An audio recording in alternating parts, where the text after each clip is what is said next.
The alarm bells rang through the corridors of Kepler Research Station. Dr. Kim Dae-ho ran toward the landing bay, his white lab coat flying behind him. His heart was beating fast with excitement. Today was the day they would explore Vorthen Prime, a planet that nobody had ever studied before. Dae-ho, are you ready for this? Captain Park Seo-jin asked as she checked her weapons. She was a tall woman with sharp eyes that missed nothing. As the station's security chief, she always worried about keeping everyone safe. I have been waiting for this moment for months, Dae-ho replied, adjusting his scanning equipment. The readings from that planet show life forms we have never seen before. This could change everything we know about alien biology. The transport ship was already loaded with scientific gear. Commander Veltar, a 7-foot-tall reptilian creature with green scales, stood near the entrance. His yellow eyes looked at the human team with what might have been doubt. Remember, humans, Veltar said in his deep, hissing voice. Vorthen Prime is dangerous. We do not know what lives down there. Stay close to the security team at all times. Dae-ho nodded, but his mind was already on the planet below. Through the window he could see Vorthen Prime spinning slowly in space. It was covered in purple clouds and strange crystal formations that sparkled even from orbit. The team included 3 Saurian guards, 2 human scientists, and Thys, an insect-like creature from the Kithran species. Thys had 4 arms and compound, eyes that could see things humans could not. Her species was known for being very careful about everything. The atmospheric readings show breathable air in the crystal caves, Thys reported, her voice clicking slightly. But I am detecting unusual energy signatures. We should be very careful. The ship landed on a flat area near a large crystal cave system. The crystals were taller than buildings and glowed with soft blue light. As soon as they stepped outside, Dae-ho felt the strange energy that Thys had mentioned. It made his skin tingle. This place feels alive, Dae-ho said quietly. That is exactly what worries me, Veltar replied. The team walked slowly into the cave system. The walls were covered in crystals that seemed to pulse with inner light. Dae-ho took readings with his scanner, amazed by what he was seeing. The energy levels were unlike anything in his textbooks. They walked deeper into the caves. The Saurian guards kept their plasma weapons ready, their heads turning at every sound. Captain Park Seo-jin stayed close to Dae-ho, her hand never leaving her weapon. Look at this, Dae-ho called out, pointing to a large chamber ahead. In the center of the chamber was a pool of liquid that looked like mercury but moved differently. Around the pool were more crystals, these ones bigger and brighter than the others. But what caught everyone's attention was the creature sleeping next to the pool. It was about the size of a large dog, but it looked nothing like any earth animal. Its body was covered in metallic scales that shifted color from deep purple to black as they watched. The creature had 6 legs, each ending in claws that looked sharp enough to cut through steel. Its head was long and narrow, with rows of teeth, visible even with its mouth closed. Beautiful, Dae-ho whispered, taking a step forward. Dangerous, Veltar corrected, raising his weapon. Look at those claws. Look at those teeth. This is clearly a predator. Thys scanned the creature with her equipment. Life signs are strong. Body temperature is higher than expected. I am reading some kind of acid in its saliva glands. We should take samples and leave, one of the Saurian guards said. This thing could wake up at any moment. But Dae-ho was already moving closer. Something about the creature fascinated him. Even sleeping, it looked powerful and graceful at the same time. Dae-ho, get back here, Captain Park Seo-jin ordered. That thing is dangerous. As if it heard her voice, the creature's eyes suddenly opened. They were bright silver, like mirrors, and they looked directly at Dae-ho. For a moment, nobody moved. The creature tilted its head, studying the human with what looked like curiosity. Then, without warning, it jumped up and attacked. The creature moved faster than anything Dae-ho had ever seen. It went straight for the nearest Saurian guard, its claws cutting through his armor like paper. The guard screamed and fell backward, green blood flowing from deep cuts on his chest. Fire! Fire! Veltar shouted. Plasma bolts lit up the cave as the guards shot at the creature. but it was too quick, dodging between the crystal formations with incredible speed. When it moved, it seemed to become slightly transparent, making it even harder to hit. The creature attacked again, this time jumping at this. Its claws missed her by inches as she threw herself to the side.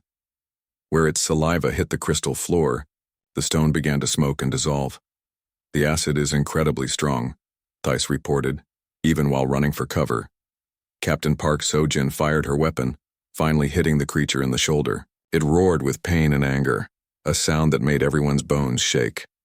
Green liquid dripped from its wound, but it did not seem seriously hurt. 2 more guards were injured before Veltar managed to throw a plasma net over the creature.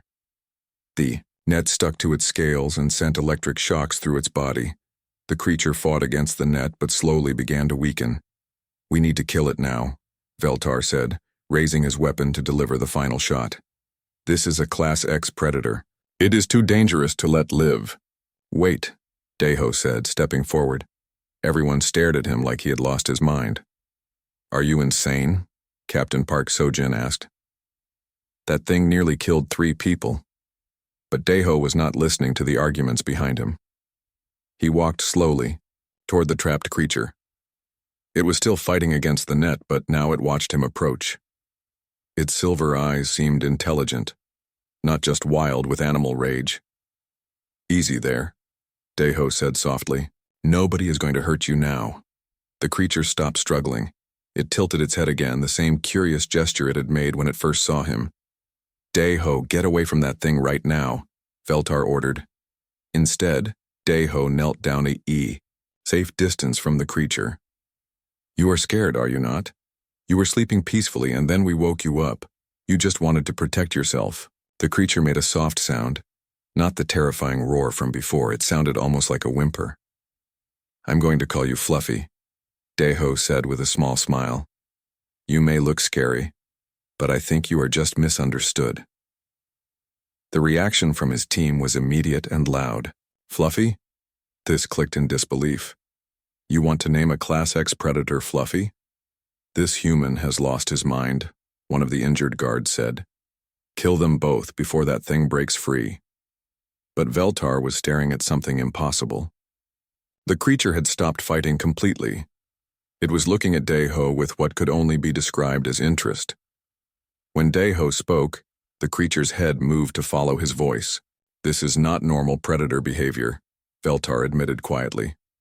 "We are taking it back to the station," Deho announced. "I want to study it properly."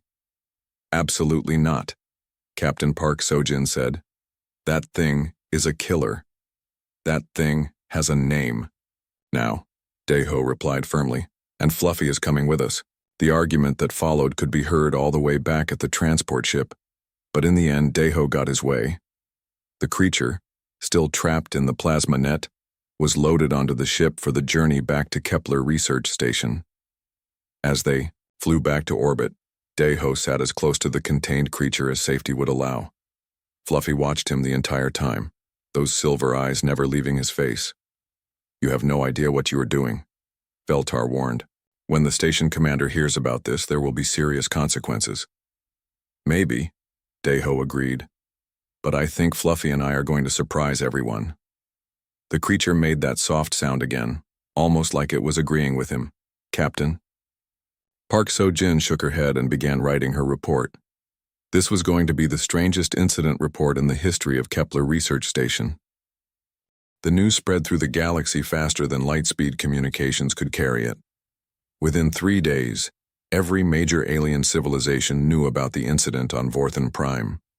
A human had named a deadly predator Fluffy and wanted to keep it as a pet. Dr. Kim Dae-ho sat in the observation room, watching Fluffy pace inside the containment chamber. The creature had not eaten anything since arriving at Kepler Research Station 2 days ago. It just walked back and forth, its silver eyes always looking toward the door where Dae-ho had last disappeared. "The creature shows clear signs of distress," reported Newell, the station's Etherian communications officer. Newell existed as a cloud of glowing gas inside a special suit that helped him maintain physical form. "Its heart rate is elevated, and brain activity suggests anxiety." Commander Veltar stood beside Dae-ho, his reptilian face showing disgust. It is planning something. Predators like this one are always planning their next attack. No, Deho said quietly. Fluffy is looking for me. Watch how he stops pacing whenever he hears my voice through the speakers. As if to prove his point, Fluffy suddenly stopped walking and turned toward the observation window. The creature could not see through the one-way glass, but somehow it knew Deho was there. Impossible, Veltar hissed.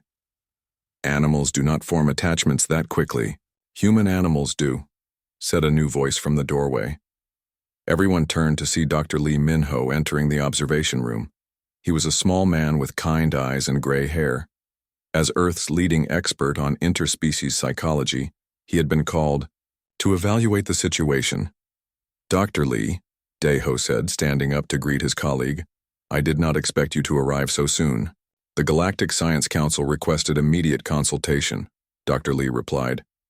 They are very concerned about what happened down on that planet. They want to know if you have lost your mind. Through the window, they watched Fluffy continue to stare in their direction. The creature's scales shifted from purple to a lighter blue color, something they had not seen before. Color change indicates emotional states, Dr. Lee observed. Very interesting. The creature's stress levels appear to be decreasing now that it senses Dr. Kim's presence. Veltar made a frustrated sound. This makes no sense. My people have studied predator behavior for thousands of years. Dangerous creatures do not bond with other species. They kill them. That is where you are wrong, Dr. Lee said, pulling out a data pad. Humans have been bonding with dangerous creatures for over 30,000 years. We took wolves and made them into dogs. We took wildcats and made them into house pets. We even befriended creatures that could kill us easily. But this is different, Thais clicked nervously. Her compound eyes watched Fluffy with obvious fear. This creature can dissolve metal with its saliva. It can phase through solid objects. It has claws that can cut through titanium. And yet it has not tried to escape, Dr. Lee pointed out. The containment field is strong but not perfect. If this creature truly wanted freedom, it would have found a way by now. A soft chime indicated an incoming message. Newell's gaseous form brightened as he received the communication. We have visitors requesting permission to board, Newell announced. Counselor Zeph from the Delphinian Council and War Chief Grun from the Orcanian Alliance. Deho groaned. The Delphinias were known for their emotional sensitivity, while the Orcanians were the galaxy's most aggressive warrior species. If both groups were coming, the situation was more serious than he had thought. They want to see the human anomaly for themselves, Dr. Lee explained. Word is spreading that humans might be more dangerous than anyone realized. 2 hours later, the station's main conference room was filled with representatives from different alien species. Counselor Zeph looked like a dolphin that had evolved to walk on land, with smooth gray skin and intelligent black eyes. War Chief Grun was a massive creature covered in thick fur, with tusks that jutted from his lower jaw. The Delphinian Council is deeply concerned, Counselor Zeph said, his voice making musical clicking sounds. Our people have advanced emotional intelligence, but we would never attempt to bond with a Class X predator. This suggests humans have either evolved beyond logic or have serious mental defects. War Chief Grun slammed his fist on the table, making everyone jump except the humans. The Orcanian Alliance sees this differently. Humans are unpredictable in warfare because they make emotional decisions instead of tactical ones. This creature, bonding proves that humans cannot be trusted in military situations. With respect, Dr. Lee said calmly, you are both missing the point. Humans do not bond with dangerous creatures because we are illogical. We do it because we can see potential that others cannot. Potential? Thais clicked skeptically. What potential could a killing machine possibly have? Before Dr. Lee could answer, alarms began blaring throughout the station. Emergency lights flashed red as Newell's panicked voice came through the speakers. Containment breach in Laboratory 7. The creature has escaped. All personnel evacuate to emergency stations immediately. Veltar jumped up, reaching for his weapon. I knew this would happen. The creature was planning this from the beginning. But Deho was already running toward the laboratory. Fluffy is not trying to escape, he is looking for me, "Do not follow that human," War Chief Grun roared. "He will get us all killed." Dr. Lee ignored the warning and ran after Daeho. Behind them, they could hear the alien representatives arguing about whether to help or hide. The corridors were empty except for emergency personnel. Daeho ran toward Laboratory 7, following the sound of confused shouts and frightened screams. But as he got closer, he realized something strange. The screams were not sounds of people being attacked. They were sounds of people being very surprised. He found Fluffy in the main corridor, surrounded by a crowd of alien workers. But instead of attacking them, the creature was simply sitting in the middle of the hallway looking lost. Its scales had turned a pale yellow color that none of them had seen before. "Fluffy," Daeho called out. The creature's head snapped toward the sound of his voice. Its scales immediately shifted to bright blue as it bounded toward Daeho like an excited puppy. The watching aliens scrambled to get out of the way, but Fluffy ignored them completely. "Incredible," Dr. Lee breathed. The creature broke out of a maximum security containment field, but it did not hurt anyone. It was just looking for its bonded human. Fluffy reached Daeho and began making soft purring sounds. The creature was careful to keep its claws retracted, as it rubbed against the human's legs like a giant deadly cat. "This is impossible," Veltar said, arriving with the security team. "Predators do not behave this way." Counselor Zeph swam closer through the corridor, his black eyes wide with amazement. "The emotional bond readings are off all our charts. This creature shows the same attachment patterns as Delphinian younglings with their parents." War Chief Grun kept his distance, but his expression had changed from anger to confusion. "In 300 years of warfare, I have never seen a predator choose companionship over freedom." Dr. Lee pulled out his scanner and took readings of both Daeho and Fluffy. "The biochemical markers are fascinating. Both human and creature are producing bonding hormones at extremely high levels. This is not just friendship. This is family." "Family?" Thais clicked in disbelief. "With a creature from another planet?" "Why not?" Daeho asked, scratching behind what might have been Fluffy's ears. The creature's purring grew louder. "Humans have been adopting creatures from different species for thousands of years. We see past the claws and teeth to the intelligence underneath."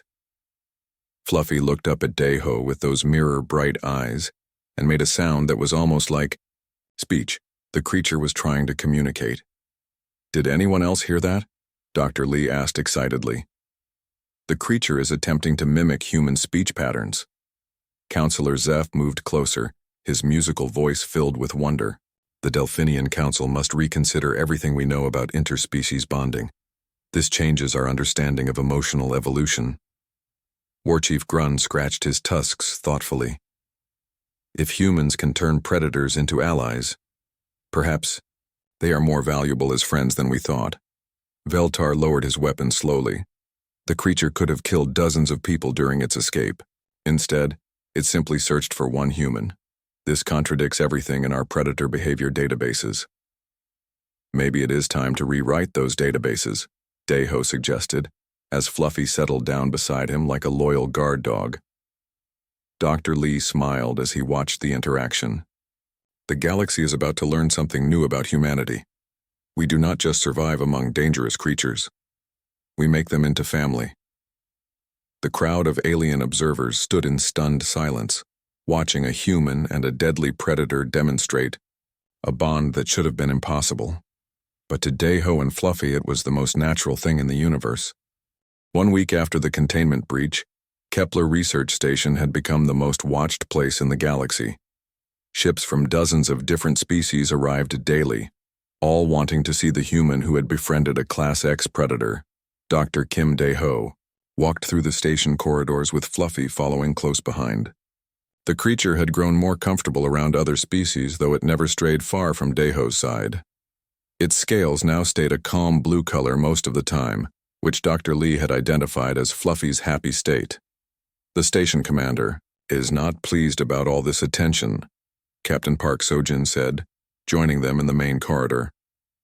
"We have received over 300 requests to study the creature. Some of them are offering massive amounts of credits." "Fluffy is not for sale," Daeho replied firmly, "and he is not a thing to be studied like a piece of equipment." As if understanding the conversation, Fluffy made a soft, chirping sound and pressed closer to Daeho's leg. The creature had been learning to communicate, picking up basic words in several alien languages. Dr. Yoon Ji-woo approached them carrying a datapad filled with research notes. She was Daeho's research partner, a brilliant scientist who specialized in animal behavior patterns. The latest test results are incredible, Ji-woo reported excitedly. Fluffy's stress hormone levels have dropped by 80% since bonding with you. His brain activity shows increased problem-solving abilities and what appears to be emotional reasoning. Emotional reasoning? Captain Park So-jin asked. In a predator? Watch this, Ji-woo said, pulling out a small puzzle box. She placed it on the floor in front of Fluffy. The box contains his favorite treat. Yesterday he would have just tried to break it open.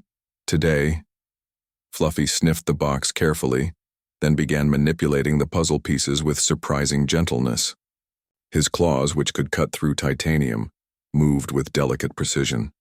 Within minutes, the box opened to reveal a crystalline fruit from Vorthan Prime. He is learning patience, Ji-woo explained. Predators normally use brute force to get what they want, but Fluffy has learned that some problems require thinking instead of attacking. Their conversation was interrupted by the arrival of a new visitor. Prime Intellect Kex materialized in the corridor, his cybernetic body gleaming under the station lights. The leader of the Nexarian collective was part machine, part organic brain, with no capacity for emotional responses. Dr. Kim Dae-ho, Kex said in his mechanical voice, the Nexarian collective has come to study this anomaly. We require data on how emotional bonding affects logical decision-making. Fluffy moved protectively in front of Dae-ho, his scales shifting to a darker blue. The creature had learned to recognize potential threats, but he did not attack. Instead, he waited for Daeho's reaction. Fluffy, it is okay, Dae-ho said gently. This is Prime Intellect Kex. He is here to learn, not to hurt anyone. The creature relaxed slightly but continued watching the cybernetic being with careful attention. Fascinating, Kex observed. The creature responds to emotional cues from its bonded human rather than reacting to potential threats independently. This suggests a complete rewiring of survival instincts. Not rewiring, Dr. Lee corrected, joining the group. Evolution. Fluffy is adapting his behavior to fit into a social group, just like early wolves did with humans thousands of years ago. Engineer. Choi Ha-nul came running down the corridor, her maintenance uniform covered in grease and metal shavings. Dr. Kim, you need to see what Fluffy did in Engineering Bay 3.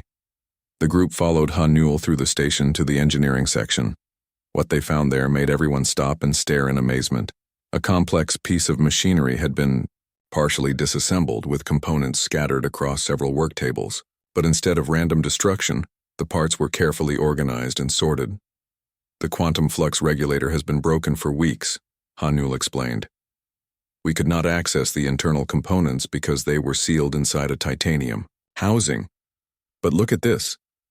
She pointed to the housing, which had been opened with surgical precision. The metal had not been torn or melted. Instead, it looked like it had been carefully cut with an incredibly sharp and precise tool. Fluffy did this? Captain Park So-jin asked in disbelief. I watched him, Ha-nul confirmed. He phased through the outer casing, used his claws to disconnect the internal components, then brought each piece out one at a time. He even sorted them by function. Prime Intellect. Kex moved closer to examine the work. The precision level is remarkable. Our best cybernetic engineers could not have done better. How did the creature know which components to remove? He watched me working on similar machines, Ha-nul explained. Fluffy has been observing maintenance procedures all week. Somehow he learned to recognize the different parts and their functions. Dr. Yoon Ji-woo was taking readings with her scanner. This shows advanced pattern recognition and memory retention. Fluffy is not just learning tricks. He is developing genuine technical understanding. Fluffy, hearing his name, chirped happily and picked up one of the smaller components. He offered it to Ha-nul like a gift, his scales shifting to bright silver. With happiness. Thank you, Fluffy, Ha-nul said, accepting the part. You are a very good helper. The creature's purring grew louder. and his scales turned an even brighter shade of silver. The emotional reward system is driving the learning behavior, Dr. Lee observed. Fluffy wants to help because it makes his human family happy. This is exactly how domestic animals developed cooperative behaviors. Prime intellect Kex processed this information with visible confusion. The Nexarian collective does not understand. Why would a predator sacrifice efficiency for emotional satisfaction? This behavior serves no logical survival purpose. That is where you are wrong, Deho said, kneeling down to scratch behind Fluffy's ears. Cooperation serves a very important survival purpose. It makes you part of something bigger than yourself. As if to demonstrate the point, Fluffy gently picked up another component and handed it to Prime Intellect Kex.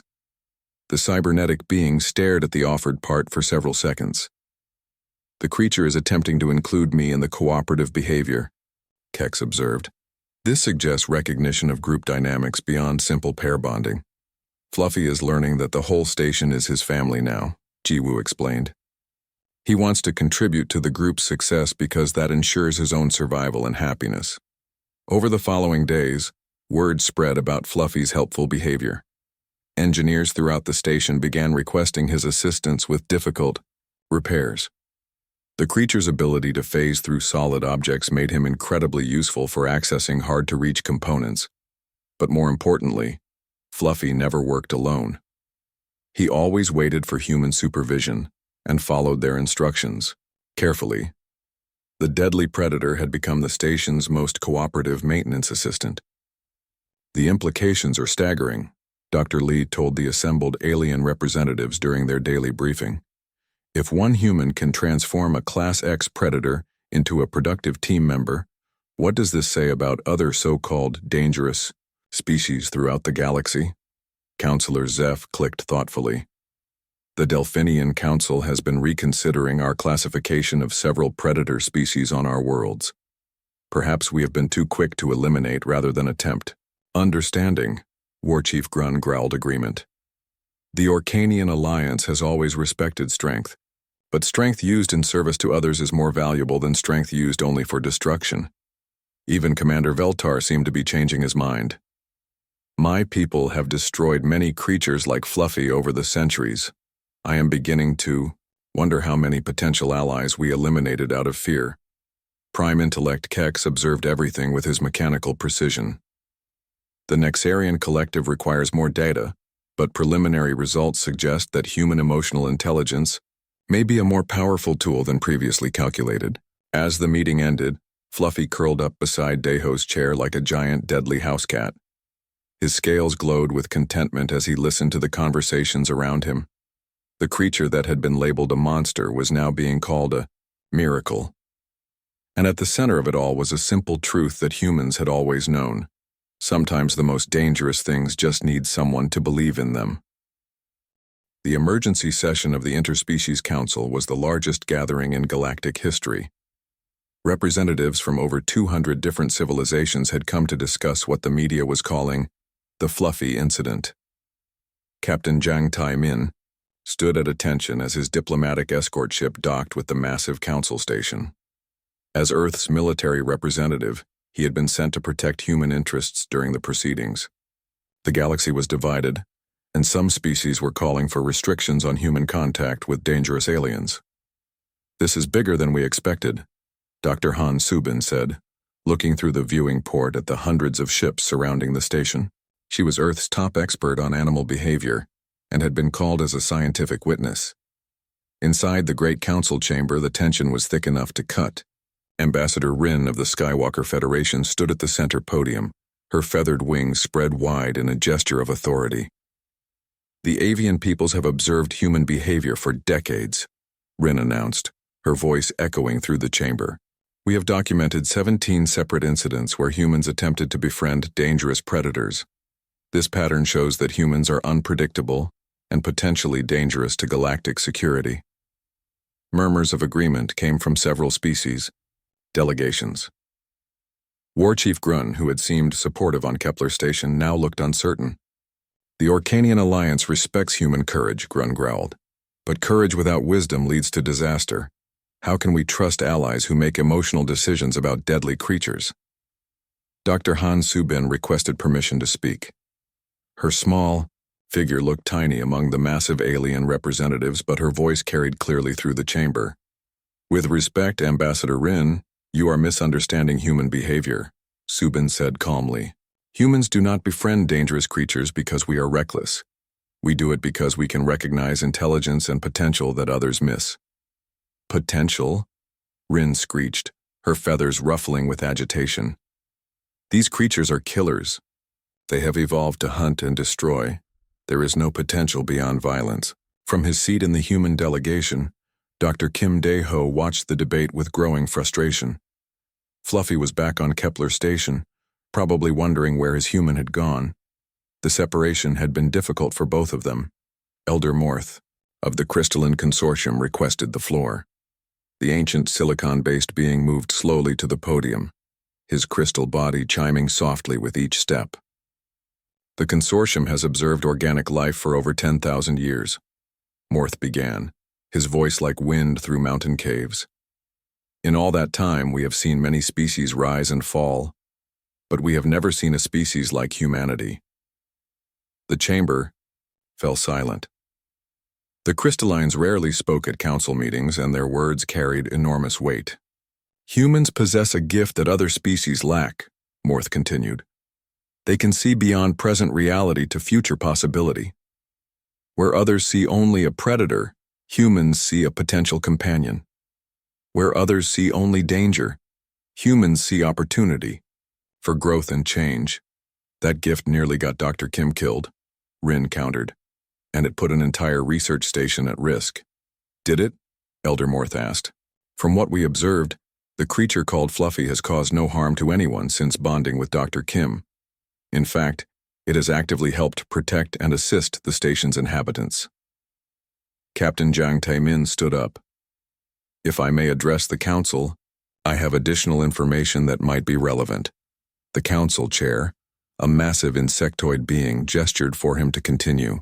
3 days ago, Kepler Research Station experienced a critical reactor malfunction, Taemin announced. The radiation leak threatened to kill everyone on board. According to the station reports, Fluffy was instrumental in containing the leak and saving hundreds of lives. A wave of surprised chatter filled the chamber.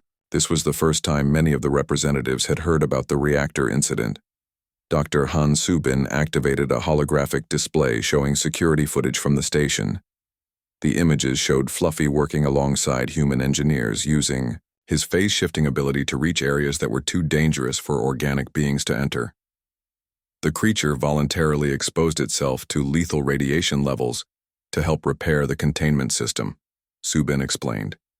This is not the behavior of a mindless predator. This is the behavior of a being that values the lives of others above its own safety.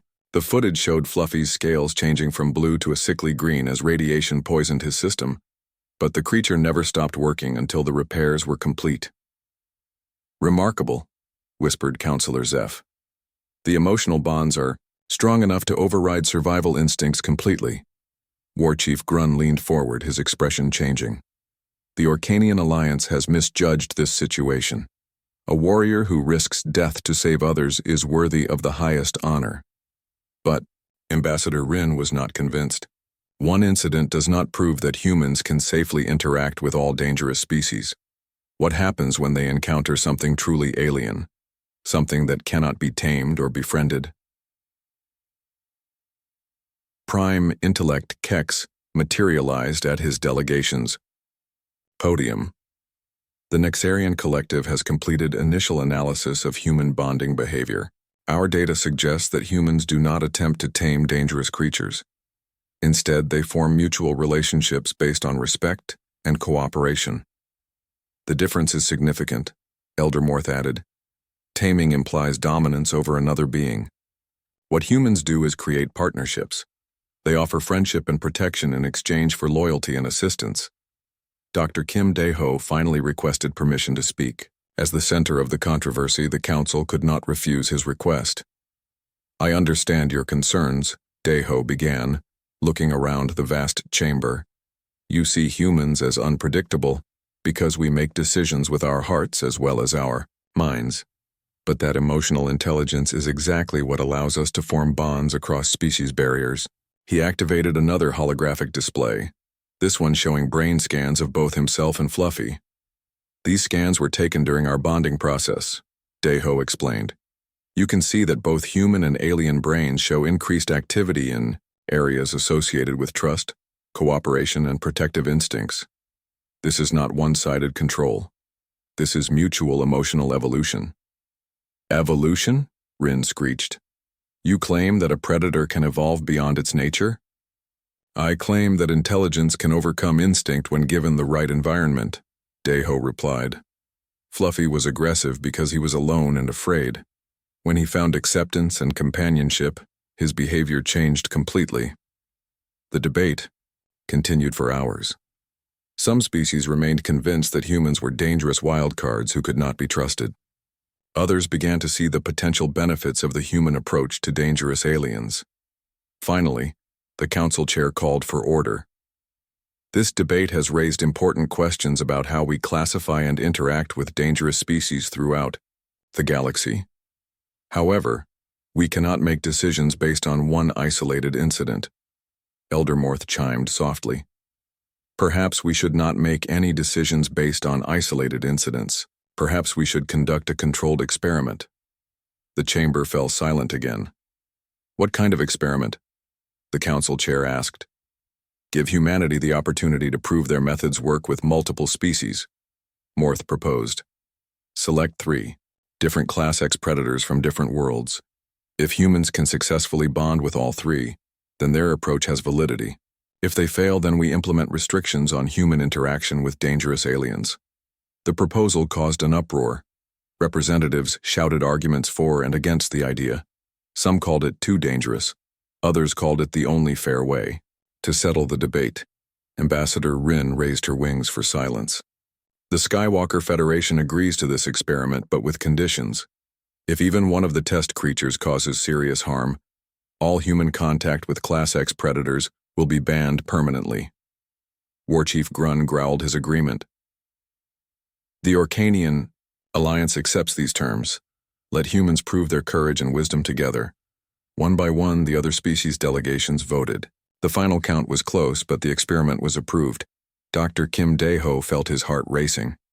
3 unknown predators, 3 chances to prove that his bond with Fluffy was not just lucky accident. The experiment will take place on a neutral research facility, the council chair announced. Humanity has 60 days to prepare. The test subjects will be selected by representatives from the 3 most skeptical species, the Skywalkers, the Saurians, and the Hive Collective. As the session ended, Captain Zhang Taiman approached Deho. Are you sure about this? If you fail, it could mean restrictions on all human space travel. Deho thought about Fluffy, waiting for him back on Kepler Station. He thought about all the other dangerous creatures throughout the galaxy that might be capable of friendship if just given the chance. I am sure, he said firmly, humanity has never backed down from a challenge that could help others. The greatest test in human history was about to begin. The neutral research facility was built in empty space, far from any populated worlds. If something went wrong during the experiment, no innocent lives would be at risk. Dr. Shin Bo-Ra arrived on the transport ship with the largest team of human specialists ever assembled for a single mission. 3 creatures, 60 days, and the future of human space exploration hanging in the balance, Commander Oh Dong-wook said grimly as their ship docked with the facility. No pressure at all. Dr. Kim Deho stood at the viewing port watching. Alien ships arrived from across the galaxy. Representatives from hundreds of species had come to witness the test. News broadcasts were calling it the most important scientific experiment in galactic history. How is Fluffy handling the separation? Dr. Shin Bo-Ra asked. She was Earth's leading expert in dangerous animal rehabilitation, and her presence gave Deho confidence. Better than I expected, Deho admitted. Captain Park Sojin is taking good care of him, but I can tell he misses me through the video calls. His scales stay that pale yellow color when he is sad. The facility was impressive, with 3 separate containment areas and observation rooms that could accommodate dozens of different alien physiologies. At the center was a large amphitheater, where the final demonstrations would take place. Fleet. Admiral Korth of the Saurian Space Navy was waiting for them at the docking bay. His massive reptilian form was covered in military decorations and his yellow eyes showed no warmth. "Humans," Korth hissed, "you have made bold claims about taming the untamable. Today you will prove them or face the consequences." Behind him stood Hive Queen Zak, a terrifying insectoid creature whose body was partially mechanical. Her compound eyes reflected the light like mirrors, and her 4 arms moved independently of each other. "The Hive Collective has selected our most dangerous predator," Zak clicked menacingly. "It has killed 17 previous handlers. We are curious to see if humans will become number 18. Commander O Dongwook stepped forward, his military training keeping him calm despite the obvious threats. "We appreciate your confidence in our abilities. When do we meet the test subjects?" "Now," Korth replied. The first creature was in Containment Area Alpha. Through the reinforced viewing window, they could see something that looked like a living shadow moving restlessly around the chamber. It seemed to absorb light rather than reflect it, making it difficult to see clearly. "This is a void feeder from the Etherian home dimension," explained the facility director, a nervous-looking creature with too many tentacles. "It drains energy from any living thing it touches. Contact for more than 30 seconds means death." Dr. Shin Bo-Ra studied the creature through her instruments. "Energy readings are off the charts. This thing could power a small city just by existing. But look at the movement patterns. It is not randomly aggressive. There is intelligence behind those actions. Intelligence that has killed everyone who tried to study it," Fleet Admiral Korth pointed out. "What will you call this one, Dr. Kim? Sparky?" Daeho ignored the sarcasm and watched the shadow creature pace. Even through the containment field, he could feel its loneliness. It reminded him of Fluffy on that first day, scared and isolated. "Actually, yes," Daeho said. "Sparky seems like a good name." Containment Area Beta held something completely different. The creature inside looked like a giant beetle covered in acid-dripping spines. It continuously sprayed corrosive fluid at the walls, filling the chamber with toxic fumes. "Acid spitter from the Hive World's Hive Queen Zak announced proudly. It dissolves anything organic within seconds. Even our mechanical drones cannot approach it safely." Dr. Han Subin joined them from the human transport ship, carrying specialized equipment for behavioral analysis. "The spray patterns are not random," she observed. "The creature is marking territory. This suggests social behavior that has been corrupted by isolation." "Social behavior?" Zak's mechanical parts whirred with what might have been laughter. "This creature was bred for killing. It knows nothing but violence and acid. We will call him Bubbles," Daeho decided, making notes on his datapad.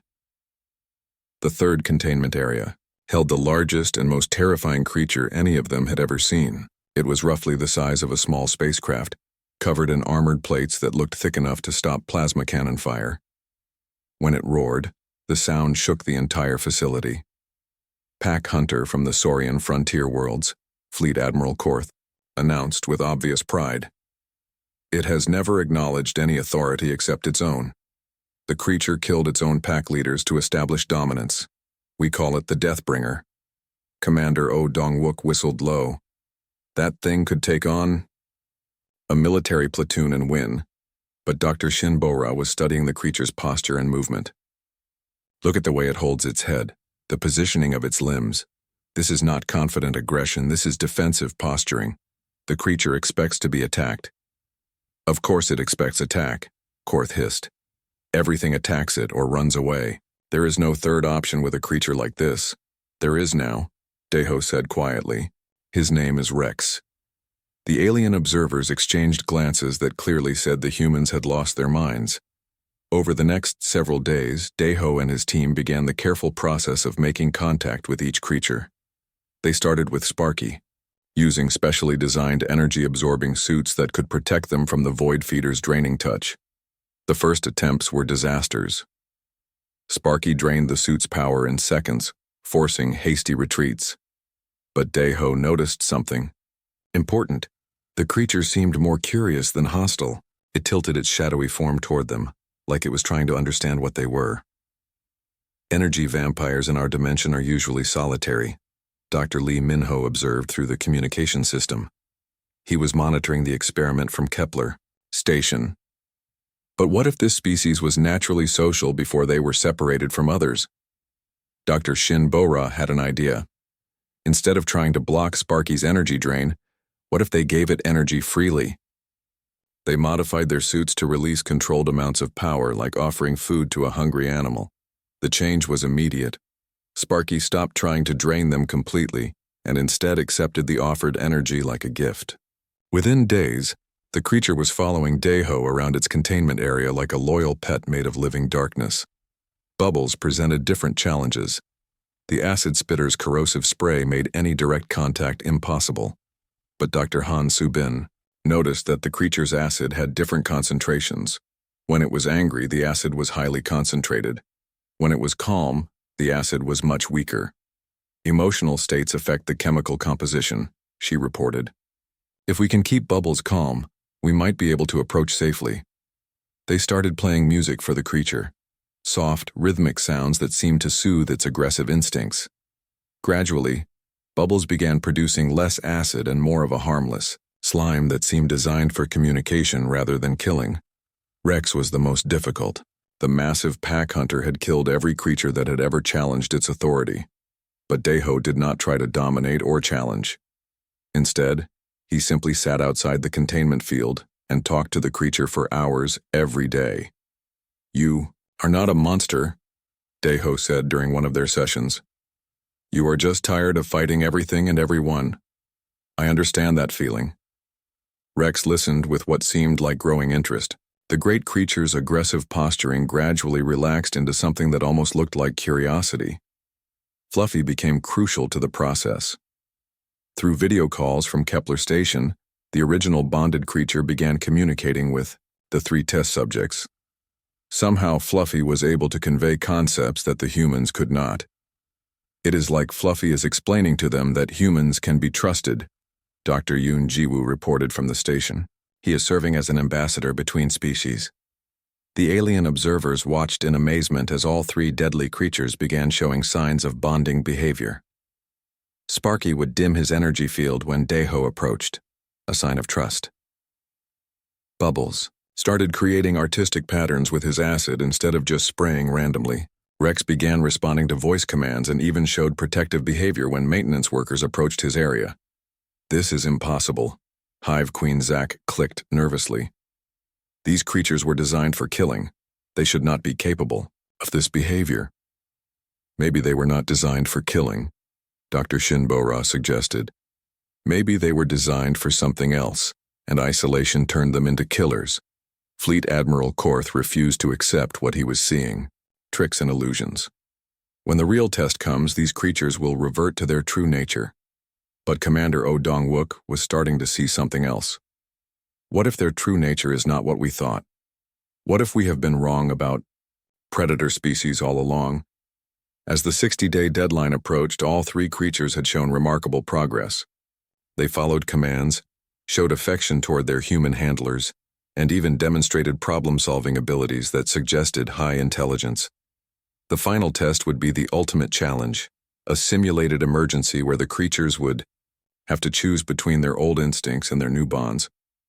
The fate of human space exploration hung in the balance, but Deho felt confident.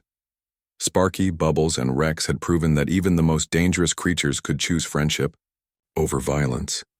The final day of the experiment had arrived. The observation amphitheater was packed with representatives from every major species in the galaxy. News crews broadcast live to billions of viewers across hundreds of worlds. The future of human space exploration would be decided in the next few hours. Dr. Park Ye-jin arrived on the morning transport with groundbreaking research that could change everything.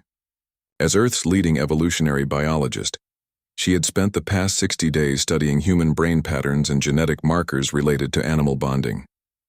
"The data is remarkable," Ye-jin reported to Dr. Kim Dae-ho as they prepared for the final test. "Humans did not just domesticate animals on Earth, we co-evolved with them. Our brains developed special neural pathways that allow us to form emotional bonds with other species. This ability is literally written into our genetic code. President Kim Won-sik had arrived to represent Earth's government. His presence showed how seriously humanity was taking this challenge. If they failed today, humans might be banned from contact with any dangerous alien species. "No pressure, Dr. Kim," President Won-sik said with a nervous smile. "Only the future of human exploration depends on what happens in the next few hours." The test scenario was designed to be as challenging as possible. A simulated reactor breach would threaten the entire facility. Emergency evacuation procedures would create chaos and panic. In the middle of this crisis, Sparky, Bubbles, and Rex would have to choose between their old predatory instincts and their new bonds with humans. Fleet Admiral Korth stood at the main observation window, his yellow eyes showing skeptical anticipation. When the emergency begins, these creatures will revert to their true nature. Predators do not risk themselves to save others. Hive Queen Zach clicked agreement. The Hive Collective has observed predator behavior for thousands of years. Survival, instinct always overcomes emotional attachment, but Elder Morth of the Crystalline Consortium had a different opinion. The consortium has been watching this experiment with great interest. "We believe humanity is about to demonstrate something that will surprise everyone." In the containment areas, Sparky, Bubbles, and Rex waited with their human handlers. All three creatures had grown considerably during their 2 months of bonding. Sparky's energy field was now stable and controlled. Bubbles could produce different types of secretions for different purposes. Rex had learned to work as part of a team instead of demanding dominance. Dr. Shin Bo-ra ran final checks on the emergency equipment. "Remember, the scenario will include real dangers. The radiation will be genuine. The structural damage will be actual, and the evacuation will be necessary for safety. If any of the creatures panic or revert to aggressive behavior, the test ends immediately." Commander Oh Dong-wook coordinated with facility security. "All personnel have been briefed on emergency procedures. If something goes wrong, we have backup plans for every possible situation." At exactly noon, the test began. Alarms blared throughout the facility as the simulated reactor breach triggered emergency protocols. Red warning lights flashed and automated voices announced evacuation procedures. The carefully controlled environment suddenly became chaotic and frightening. In Containment Area Alpha, Sparky's energy field flickered with distress. The creature had never experienced such loud sounds and bright lights. For a moment, it looked like he might panic and drain all power from the facility. But Daeho was there, speaking calmly, despite the chaos around them. "It is okay, Sparky. This is just a test. I need you to help me like we practiced." The shadow creature's energy field stabilized. Instead of draining power randomly, Sparky began channeling the facility's emergency energy into the containment systems, exactly as he had been trained. In Area Beta, Bubbles initially responded to the alarms by spraying acid everywhere. The corrosive fluid began eating through non-essential equipment, creating real danger for anyone nearby. Dr. Han Subin approached carefully, using the calm voice techniques they had developed. "Bubbles, we need your help. Remember the training. Use the good acid, not the dangerous acid." The creature's chemical composition shifted immediately. Instead of destructive acid, Bubbles began producing a fire-retardant foam that helped contain the spreading flames from damaged electrical systems. Rex faced the greatest challenge. The massive pack hunter's first instinct was to break out of containment and flee the facility. His roar shook the entire station as he pressed against the containment field, but Dr. Shin Bo-ra was ready. "Rex, listen to my voice. We are your pack now. Packs stay together and protect each other. We need you to help us save everyone." The great creature stopped pushing against the containment field. His aggressive posture changed to something that looked almost like concern. Rex began using his massive strength to move debris and clear evacuation routes, working alongside the human engineering teams. The alien observers watched in stunned silence as all three deadly predators actively helped with the emergency response instead of making the situation worse. "Impossible," whispered Hive Queen Zach. These creatures should be trying to escape or attack. Instead, they are risking their own safety to help others. Fleet Admiral Korth's military training recognized what he was seeing, even if he did not want to believe it. They are working as a coordinated team. Each creature is using its abilities to support the overall mission. The test scenario escalated. Actual radiation began leaking from the simulated reactor breach, creating genuine danger for everyone in the facility. This was the ultimate moment of truth. Sparky immediately moved toward the radiation source, his energy field adapting to absorb the dangerous particles. The creature was voluntarily exposing himself to harmful radiation to protect the organic beings around him. Bubbles created specialized acid that could neutralize radioactive materials, working alongside human technicians to contain the leak. The creature's precise chemical control saved dozens of lives. Rex used his armored body to shield evacuation routes from falling debris, standing guard while hundreds of alien observers fled to safety. The massive predator could have easily escaped, but instead he chose to protect those who had once called him a monster. The crisis reached its peak when a section of the facility began collapsing. Structural supports failed under the combined stress of radiation damage and system overloads. Dozens of people were trapped in the lower levels with no way to escape. "We need to evacuate immediately," Commander O'Dong-wook announced. "The facility is becoming too dangerous." But the three creatures had other ideas. Without being asked or commanded, they began working together in ways that amazed everyone watching. Sparky phased through the collapsed debris, using his energy absorption to power emergency lighting in the trapped areas. Bubbles created a special acid mixture that could dissolve the wreckage without harming the people trapped beneath. Rex used his massive strength to lift and move the cleared debris, creating safe passages for evacuation. The coordination was perfect. As if the three creatures had been working together their entire lives. They communicated through sounds and gestures, each one understanding exactly what the others needed. "They are not just helping," Dr. Park Ye-jin observed with amazement. "They are problem-solving as a team. This level of cooperation suggests intelligence, far beyond what we initially measured." President Kim Won-sik watched the rescue operation with growing hope. These creatures are not just bonded to their human handlers. They have formed emotional connections to everyone on the facility. The final challenge came when the reactor breach threatened to reach critical levels. The only way to prevent a catastrophic explosion was for someone to manually shut down the core from inside the radiation-flooded reactor chamber. No organic being could survive the exposure long enough to complete the task. Sparky volunteered. The shadow creature communicated his intention through gestures that everyone understood. He would absorb the radiation, while Bubbles created a protective barrier, and Rex would provide physical protection from falling debris. Together, they could save everyone.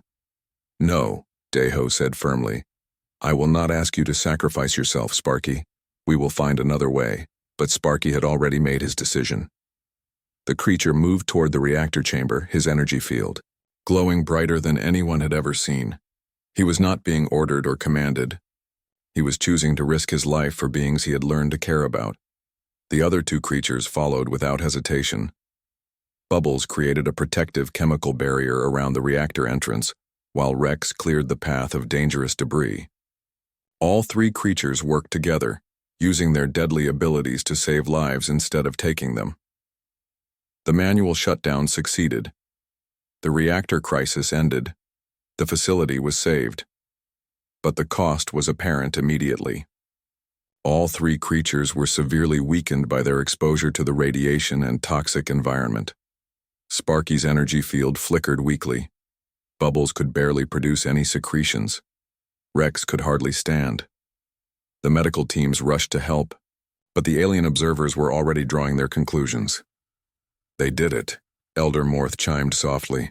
"They chose to risk everything for others. This proves that any species can evolve beyond its original nature when given proper guidance and care." Fleet Admiral Korth stared at Rex, who was still trying to protect the medical team even while collapsing from radiation poisoning.